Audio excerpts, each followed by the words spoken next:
நம்முடைய ஆத்தும நாயகரும் ஆத்தும ரட்சகரும் ரட்சிப்பின் அதிபதியும் அதிசீக்கிரத்துல மத்திய ஆகாயத்துல தம்முடைய மனவாட்டியாகிய சபை எடுத்துக்கொள்ள வரப்போகிறோமாம் இயேசு கிறிஸ்துவின் ஈடு இணைற்ற நாமத்தில் அன்பின் வாழ்த்துக்கள். புலம்பல் 5:21 பூர்வ காலத்தில் இருந்தது போல எங்கள் நாட்களை புதியவைகள் ஆக்கும் என்று எரேமியா ஜெபிக்கிற புலம்பலின் ஜெபத்தை நாம் பார்க்கிறோம். என் அன்பு தேவ ஜனமே, ஆம், நம்முடைய தேவன் நம்முடைய நாட்களை புதிதாக்குகிற ஒரு ஆண்டவர்.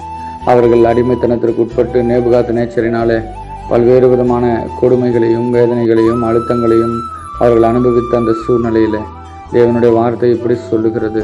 அவன் இப்படி ஜெபிக்கிறான், ஆண்டவரே, நாங்கள் ஆரம்ப நாட்களில் இருந்தது போல எங்கள் வாழ்க்கையை நீங்கள் புதிதாக்கணும் சாமி.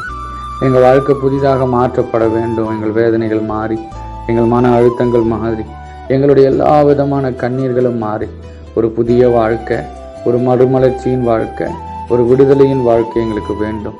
கர்த்தரதை எங்களுக்கு தர வேண்டும் என்று ஜெபிக்கிறான். உங்கள் வாழ்க்கையில் கூட நேபுகாத் நேச்சர் என்னும் பொல்லாத பாபிலோனிய வல்லமை உங்கள் வாழ்க்கையில் எல்லாவற்றையும் அழிச்சிருக்கலாம். ஆனால் தேவனாகிய கர்த்தர் உங்களுக்கு ஒரு புதிய வாழ்க்கையை தந்து உங்களை கனப்படுத்துவார். நம்புங்கள், இந்த தேவன் உங்களுக்கு நன்மை செய்வார். இயேசுவின் நாமத்தில் ஆமேன்.